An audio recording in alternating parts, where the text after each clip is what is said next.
Valmir Marculino, seja muito bem-vindo ao nosso canal, ao Teologia, para participar de mais um episódio do podcast do Tchê, para falar sobre a Trindade, sobre esse assunto, creio eu que seja importante e, às vezes, muito atacado por várias correntes, vamos dizer assim, religiosas, que não acreditam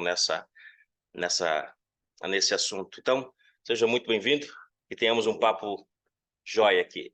Muito obrigado, pastor Leandro. É um prazer estar aqui no podcast do Tcheologia. Eu não consigo falar o Tchê rapidamente, como vocês aqui, mas é um prazer, e especialmente um prazer tratando das Escrituras e de uma doutrina tão fundamental como a Trindade. Perfeito, pastor. Pastor, fale um pouco do seu ministério antes de nós começarmos o papo, como é que Deus tem lhe usado para o avanço do reino onde o senhor está. Certo. Eu sou um pernambucano, criado em São Paulo. Conheci a Cristo na Igreja Batista Regular de Jardim Ângela, lá em São Paulo, no bairro de Jardim Ângela. Cresci ali, fui enviado para o Seminário Batista do Cariri, estudei, voltei e prossegui meus estudos em São Paulo e também co-pastoreei aquela igreja por 2 anos. Então, retornei ao Seminário Batista do Cariri para ser professor.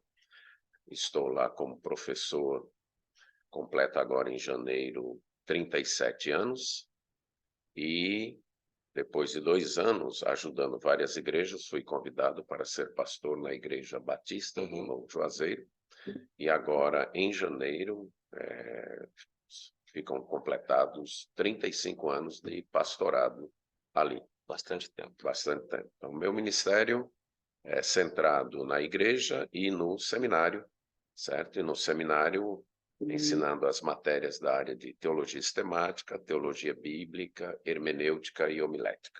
Perfeito. Há bastante tempo no ministério falando sobre esse assunto também, creio eu. Sim. Possivelmente já tenha tirado muitas dúvidas sobre esse assunto. Sim. Então, o que significa dizer a Trindade? Qual é a importância da Trindade, de nós falarmos, ensinarmos sobre a Trindade na igreja e para a teologia cristã? Ok.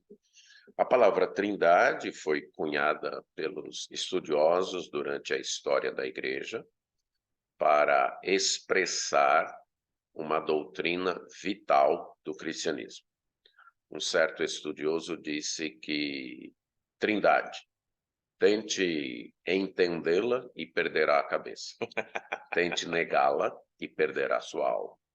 Então, ela é uma doutrina essencial que expressa a crença de que há um só Deus que subsiste eternamente em 3 pessoas. Uma só essência divina que existe eternamente em 3 pessoas: Pai, Filho e Espírito Santo. A importância, o fato de ser uma doutrina única do cristianismo, nenhuma outra religião do mundo tem, e há até segmentos que se dizem cristãos que a negam, mostra que não é uma doutrina inventada pela mente humana. Nenhum ser humano criaria uma doutrina, vamos dizer assim, tão difícil de ser explicada, entendida, que algumas vezes funciona até como um fator complicador da sua fé. Nenhum ser humano inventaria isso. Então, isso demonstra que foi uma doutrina revelada. O segundo fator de importância é que ela está nas Escrituras. Nós, implicitamente, deduzimos essa doutrina das Escrituras. Então, só isso já bastaria para a sua importância. Ela está na Bíblia. Cristãos são aqueles que seguem Jesus Cristo, Jesus o Cristo. Por isso somos chamados de cristãos. E seguimos a Cristo em quê? Seguimos a Cristo no jeito dele falar? Seguimos a Cristo no jeito dele vestir? Não. Seguimos a Cristo nos seus ensinos. E qual foi a base dos ensinos de Cristo? Lendo os evangelhos, é claro, as Escrituras, o Antigo Testamento. Os evangelhos falam dele e ele mesmo disse que o Espírito Santo viria para completar a revelação sobre ele. Então, ser cristão é seguir as Escrituras. Se as Escrituras afirmam a doutrina da Trindade, não resta aos cristãos outra opção a não ser crer. Quer a entendam, quer não. Devemos isso. Mas também porque a Trindade é base para explicarmos o ser de Deus. Sem uma crença na pluralidade de pessoas na divindade, nós não conseguimos explicar adequadamente Deus e seus atributos. Inclusive, esse é um problema que as religiões monoteístas, monopessoais, isso é, aquelas religiões monoteístas que creem que Deus é uma só pessoa, enfrentam enorme dificuldade para conciliar sua crença nos atributos de Deus e como esses atributos conviviam em uma só pessoa eternamente. Mas também ela é base para a nossa doutrina da salvação. Sem uma crença numa pluralidade pessoal na divindade, fica difícil ver como o pecado é devidamente pago, de modo que satisfaça a Deus e seja em prol do ser humano. E também ela nos ajuda a entender a realidade, a entender o universo, especialmente no que tange a personalidade e a pluralidade e unidade na criação. Perfeito. O senhor diria que os escribas da época de Jesus e os fariseus, eles condenaram Jesus porque não entendiam a Trindade? Não foi a única razão, mas sim, eles não entendiam a Trindade. Mas, basicamente, a condenação não foi uma questão mental, de entendimento. Foi uma questão de insubmissão, de não se curvar à autoridade de Deus manifestada em Jesus. O Evangelho de João deixa isso claro. Jesus fez muitos sinais que evidenciavam claramente sua messianidade e sua divindade. Mas eles não quiseram crer. Como é que a gente, então, compreende essa relação entre Pai, Filho e Espírito Santo? Como é que a gente consegue entender esse relacionamento entre as três pessoas? Entender plenamente, nós nunca vamos entender. E aqui eu posso usar uma analogia. Você olha para certas pessoas, certas amizades, certos casamentos até, certos relacionamentos pai e filho, e você não consegue entender. Você olha, mas como é que pode aquele casal tão diferente? Não é verdade? Então, relacionamentos interpessoais é algo que é difícil entender até a nível humano, até no nível nosso mesmo. Imagine no nível infinito da divindade. Então, uma compreensão, esperar uma compreensão completa, não teremos. Agora, podemos ir até onde a Bíblia vai. Na oração sacerdotal, em João 17, verso 24, Jesus diz, com o amor com que me amastes antes que houvesse mundo. E fala também da glória que ele teve. Então, deduzimos que na eternidade, antes da criação, o Pai, o Filho e o Espírito Santo desfrutavam de um amor mútuo pleno. O Pai amando o Filho e o Espírito, o Filho amando o Pai e o Espírito amando o Pai e o Filho, numa comunhão absolutamente perfeita. E glorificando-se mutuamente. Uma glória mútua, né? Uma admiração, um senso de glorificação, de admiração mútua naquelas três pessoas. Então, antes da criação, havia essa comunhão perfeita de plena satisfação entre as três pessoas. Para a nossa redenção, houve o que nós chamamos uma subordinação funcional. Durante a encarnação, o Filho subordinou-se ao Pai e ao Espírito.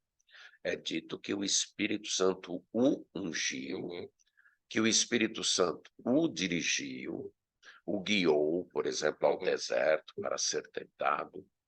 Ele mesmo disse que ele expulsava demônios pelo Espírito de Deus, então ele estava subordinado ao Pai e ao Espírito. Pós-encarnação, o Filho foi ao céu e ele disse que enviaria, ele, o Pai, enviaria um Espírito e o Espírito daria testemunho dele, glorificaria ele. Então, nessa dispensação que vivemos, é o Espírito que está submisso ao Pai e ao Filho.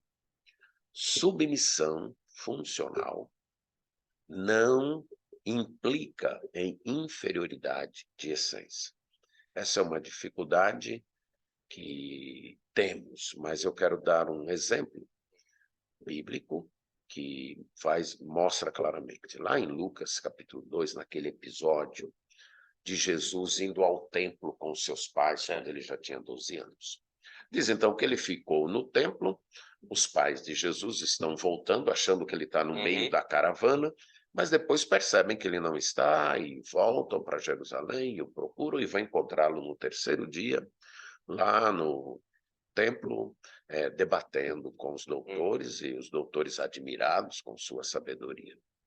E a mãe de Jesus o interpela e Jesus responde: vocês não sabiam que convinha estar na casa do meu pai?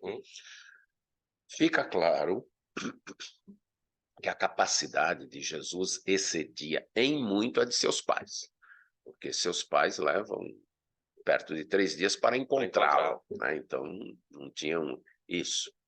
E Jesus estava ali debatendo, ele ainda 12 anos, um menino, debatendo com os doutores da lei e estes ficando admirados. E as próprias palavras de Jesus, né? Meu pai. Só que o texto diz, e foi com eles para Nazaré e era-lhes submisso. Então Jesus era submisso aos seus pais, foi submisso aos seus pais, mesmo sendo muito superior aos seus pais em capacidade. Então, inferioridade, ou melhor, subordinação funcional não indica inferioridade. O fato do filho ter se subordinado ao pai e ao espírito durante a encarnação não indica que ele era essencialmente inferior. Perfeito. E hoje o espírito está subordinado ao pai e o filho também, a mesma coisa. Perfeito. O senhor talvez já tenha respondido essa pergunta que eu creio. Eu nunca ouvi uma explicação, vamos dizer assim, que satisfizesse todo um público dentro de uma sala de aula, de uma conferência, mas se os três são um e estão unidos, como o senhor falou, como nós podemos falar ou ensinar, explicar a questão de quando Jesus está na cruz e aparentemente o que temos ali é um distanciamento do pai e do filho? Como é que nós explicamos essa questão ali em Jesus na cruz? Ok, então, para isso eu vou tentar apresentar as evidências bíblicas da Trindade para chegar a esse ponto. Ok. Então, a Bíblia afirma que há um só Deus. Deuteronômio 6,4, ouve Israel, o Senhor nosso Deus é o único Senhor. E a expressão traduzida como único implica né? Ele é um e é único. Não tem ninguém igual a ele, ninguém semelhante a ele, e ele é um. 1 Timóteo 2, há um só Deus. Tiago 2, crês tu que Deus é um só? Fazes bem. Então, textos das Escrituras afirmam que há um só Deus. Textos das Escrituras mostram 3 pessoas sendo chamadas de Deus. O Pai. No Sermão do Monte, quando Jesus está falando, advertindo contra a ansiedade, ele diz, Deus veste a erva do campo. Então, vocês não devem se preocupar, porque o Pai Celeste, Deus o Pai é chamado de Deus. O Filho. João 1, uma declaração claríssima, no princípio era o Verbo, e o Verbo era Deus, e o Verbo estava com Deus. Esse versículo nós temos a afirmação da divindade de Jesus e a distinção de sua pessoa. Ele era Deus e ele estava com Deus. O Espírito Santo, nós temos Atos capítulo 5, quando Pedro fala com Ananias e Safira, vocês mentiram ao Espírito Santo e vocês mentiram a Deus. Então, há um só Deus, 3 pessoas são chamadas de Deus. Essas 3 pessoas são iguais. Isso a gente percebe na grande comissão, batizando em nome do Pai, do Filho e do Espírito Santo, colocados em pé de igualdade. Sim. Na bênção apostólica, né, de 2 Coríntios 13, né? Também na exposição da doutrina da salvação, em Efésios 1, 3 a 14, a obra do Pai, a obra do Filho e a obra do Espírito Santo. E um texto muito interessante em Apocalipse, capítulo 1, versos 4 e 5, quando João está narrando a revelação e recebeu, ele diz o seguinte, enviando a saudação às igrejas da Ásia, ele diz, João, às 7 igrejas que estão na província da Ásia, que a graça e a paz estejam com vocês, da parte daquele que é, que era e que há de vir, da parte dos 7 espíritos que estão diante do seu trono, e da parte de Jesus Cristo, a fiel testemunha, o primogênito dos mortos e o soberano dos reis da terra. Aqui Jesus Cristo é colocado na parte final, diferente de outros textos, porque ele vai destacar a obra de Cristo a seguir. Então, estes textos mostram que há um só Deus, esse Deus subsiste em 3 pessoas são chamadas de Deus, e eles são colocados em pé de igualdade. Poderíamos colocar outras evidências. Mas que os 3 são distintos. São iguais, mas distintos. No batismo, o Filho está sendo batizado, a voz do céu, que é o Pai, esse é o meu Filho amado, e o Espírito vem em forma de pomba. Na oração, Jesus clama ao Pai. Então, aqui você tem uma pessoa, o Filho, se dirigindo a outra pessoa, o Pai, certo? Que são distintos. Jesus diz, e eu rogarei ao Pai, e ele enviará o Consolador, o Espírito Santo. Então, são distintas. São 3 pessoas iguais, mas distintas. Na cruz, você tem 2 pessoas ali relacionando 2 pessoas divinas, o Filho na cruz e o Pai. Então, naquele momento, houve um distanciamento das pessoas. Único em toda a história da divindade. O único momento de distanciamento. Em virtude do Filho estar recebendo a culpa, a penalidade dos pecados do povo de Deus. A ira de Deus recai sobre o Filho. Então, por que me desamparastes? O desamparo é feito, é entendido em forma da ira, a justa ira de Deus, caindo sobre o Filho. Não é um desamparo de indiferença. É um desamparo, uma distância semelhante àqueles que recusam o sacrifício de Cristo irão experimentar no inferno o pleno distanciamento de Deus. Esse foi o desamparo. A ira, o juízo de Deus caindo sobre o Filho, e isso é possível, porque são pessoas divinas, mas são pessoas distintas. Se pensarmos bem nessa frase, nós podemos claramente inferir que elas expressam divindade. Só alguém que experimentava de forma plena a comunhão com o Pai, poderia sentir, conforme Jesus sentiu, a distância do Pai naquele momento, certo? E a razão dos nossos pecados. Muito bem. Como é que essa essa questão, pastor, pode afetar a nossa vida prática como igreja? Ok. Primeiro, ela afeta na minha uma plena compreensão da beleza da expiação. Paulo fala da expiação como loucura para os gregos, loucura para os gregos e falta de poder para os judeus. Eu acho que é isso, se eu não estou enganado. E para nós é a plena manifestação da sabedoria de Deus. É o que ele fala, né? Exatamente. Então, nós pecamos contra um Deus infinito. Logo, a penalidade do nosso pecado é infinita. E nós não somos infinitos. Nós tivemos o início. Nós não teremos um fim, mas tivemos o início. Somos criaturas. De modo que nenhum de nós, nenhum homem perfeito, por exemplo, um homem que nunca tivesse pecado, poderia pagar pelo pecado dos outros. Um anjo não poderia pagar pelo pecado. Apenas alguém também divino. Aí você imagina se Deus fosse monopessoal. Esta é uma das dificuldades que as religiões monoteístas, judaísmo, islamismo, mas de um Deus monopessoal, conseguem explicar. Como é que Deus perdoa o pecado sem sacrificar sua santidade?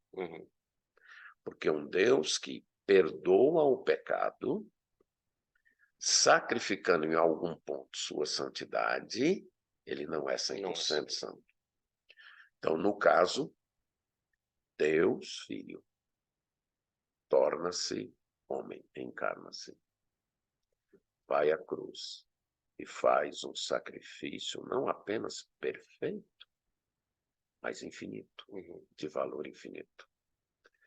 Por isso que o sacrifício de Cristo paga a penalidade de todo o povo de Deus, que era a penalidade eterna no inferno, porque ele era Deus. Satisfez plenamente a Deus, porque foi feito pelo próprio Deus na pessoa do Filho. Mas pode ser aplicado aos homens, porque foi feito por um homem, por um ser humano. Então, eu creio que afeta nessa compreensão de como Deus operou o nosso perdão. Deus pode nos perdoar, porque sua justiça foi plenamente satisfeita com o sacrifício de valor infinito feito por um ser humano, por alguém que encarnou-se e se tornou ser humano. Mas também revela que a base para a comunhão não está em nós. Então, a base para Deus ter criado o ser humano como ser comunitário, como ser social, é dele, é da Trindade. Deus nunca viveu isolado. Deus nunca foi solitário. Ele sempre viveu comunitariamente. E esta é a base para a família, inclusive. Façamos o homem à nossa imagem. E como o ser humano foi feito? Comunitário, homem e mulher. Então, comunitariamente. Então, é a base para a família, é a base para a igreja, e a igreja, a família, deve refletir esse amor e esta comunhão eterna que há entre Pai, Filho e Espírito Santo. Bem, perfeito. Pastor, antes de partirmos para o final, eu queria fazer uma pergunta, não está aqui, mas dentro da economia da Trindade, coisa que o senhor já falou das funções de cada pessoa, existe aquelas pessoas que gostam de orar, por exemplo, para uma pessoa só. Obrigado, Espírito Santo, por me trazer convicção, aquelas coisas. O senhor acha errôneo fazer esse tipo de oração específica para uma pessoa da Trindade? Ou o senhor acha que não tem problema, é só uma gratidão, um louvor por aquilo que esta pessoa da Trindade realizou na vida dela? A princípio, eu não vejo problema. Embora note que, biblicamente, a nossa oração, a nossa adoração é sempre oferecida ao Pai, assistida pelo Espírito Santo, santificada pelo Espírito Santo e aceita pelo Pai por causa da mediação do Filho. Tudo que nós fazemos para Deus carrega a nossa imperfeição, então não pode ser adequadamente aceito por Deus. Mas nós temos o Espírito Santo nos energizando, nos guiando, nos orientando e nos iluminando. E à direita do Pai está o Filho dizendo, aqui está essa oração. Quem está pedindo não merece, mas eu paguei pelos pecados. Então, eu, representando eles, mereço que atenda. Então, até onde eu percebo, esse é o padrão, mas eu não veria assim, a princípio, no momento, não tenho visto nenhum problema. Nós temos hinos, por exemplo, que cantam o Pai, o Filho e o Espírito Santo, expressando assim a doutrina da Trindade. Ok. Como é que, vamos lá, para finalizar, os seus conselhos para aqueles líderes ou para aqueles que estão ensinando sobre teologia, como vimos aqui essa semana, sobre como adorar melhor a Deus, e os seus conselhos para esses homens de como eles devem ensinar melhor a doutrina da Trindade. Eu não sei se o senhor tem percebido, há pouco ensino sobre a Trindade em si por causa das dificuldades que o assunto carrega-se em si mesmo. Então, seus conselhos para os líderes, pastores, aqueles que estão ensinando na igreja, de como eles devem ensinar adequadamente ou de maneira que satisfaça a igreja. Ok.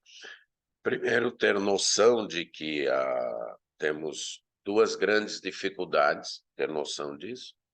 Um é a nossa mente limitada, a nossa razão limitada.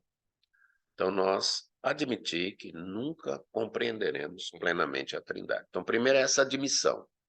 Não vamos compreender plenamente a Trindade. Mas se eu não compreendo plenamente, como é que eu creio? Então, você entende plenamente sua esposa? Não. E nem deve tentar. Mas você acredita nela? Sim. Sim. Quando vocês decidiram ser pais, você tem uma filha, vocês entendiam tudo que está envolvido em ser pai e mãe? Foi um passo de fé? Foi, né? Então, saindo daqui a alguns dias eu vou pegar um avião. Suponha que eu chegue lá e diga, olha, eu só entro nesse avião depois que vocês me explicarem minuciosamente, peça por peça, como funciona isso. Quando é que eu ia tomar esse avião? Nunca. Eu dei um passo de fé. Eu tenho certas evidências. Não é uma fé irracional, não é uma fé cega. Eu tenho certas evidências, mas eu não entendo tudo. E se a gente pensar, tudo que vale a pena na vida, a gente não tem 100% de entendimento. Agora, quando chega para Deus, nós temos a petulância de dizer, se eu não entender tudo, eu não creio. Isso é arrogância. Então, não vou entender tudo, nem da Trindade, nem de um bocado das coisas da vida. Mas o fato de eu não poder entender tudo só indica uma coisa, a limitação da minha razão, da minha mente, e não a inverdade daquilo que está sendo colocado para mim. Esse gesto de humildade nós temos que ter. Segundo fator é o pecado humano, né?